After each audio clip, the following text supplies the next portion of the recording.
हाँ जी। ग्राम भरेली वाले दाऊ जी की ओर से 20 रुपया पुरस्कार। तीसरा पुरस्कार आएगा हाँ जी। ओहू भरेली के दाऊ जी। जय हो। जल्लू चंद्रन सिंह और घाटो रामेपुर के गौटिया पारा माँ बड़े गौटे का मांगे। जय हो। तब घाटोएगा। हाँ जी। जल्लू चंद्रन सिंह की ओर से 20 रुपया पुरस्कार। और चौथा पुरस्कार आएगा ग्राम संडी वाले जगता हुई तो के नाम से 20 रुपये पुरस्कार।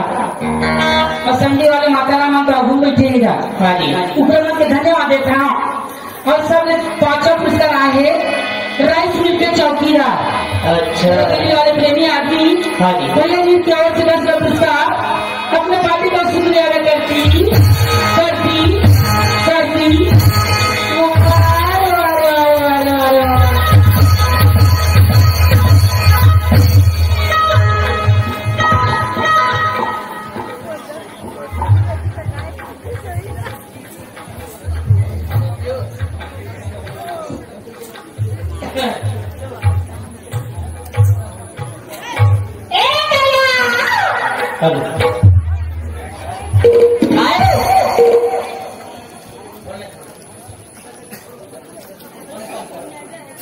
ये गा परदेसिया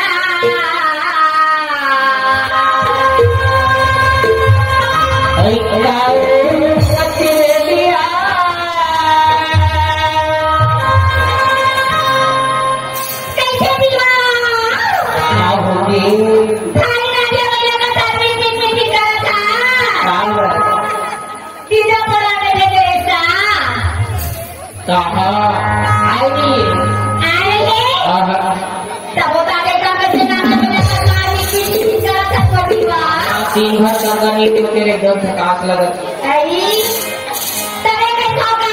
फिर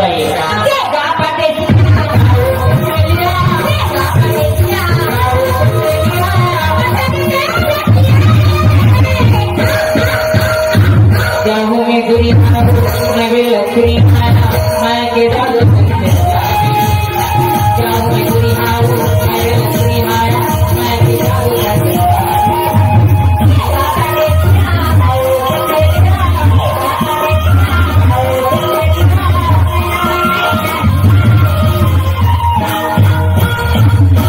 में गुरी नवे लखरी मैं के जाहू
Yeah.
अच्छा ये प्यासी राजा भगवानी यादव की नाती का तीसरे पुरस्कार के लिए पार्टी को शुक्रिया अदा करती हूँ।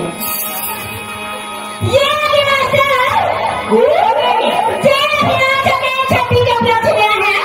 अच्छा युवती छात्रों की ओर से हमें 20 रुपए की नजराना शुक्रिया अदा करती हूँ।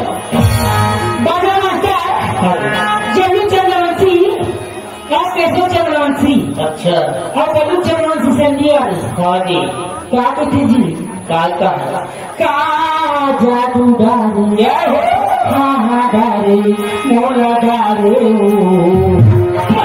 समागे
अच्छा अब मेरे निशान बढ़िया खातरी से सुबह चूरी करने ग्राम समोसा खान और होटल में जावे खातरी दूसरा पुरस्कार विजेता अपने बाबू में शुक्रिया करती। जय जय मोरे राजा राजा तेरा नाम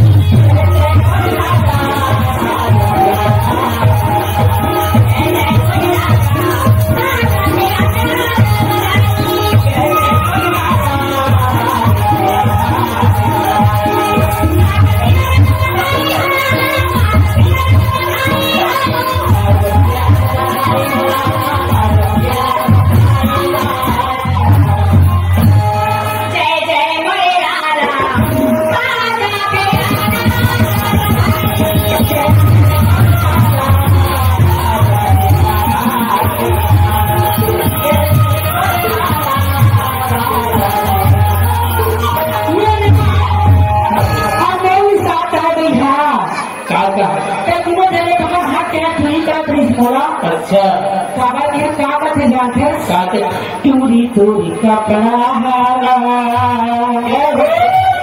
जम टूरा करके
जय हो अब क्या रह जान था सबका देंगे बराबर इस पर तो देंगे ठीक है ये तो हम बोल देंगे ये कौन है हम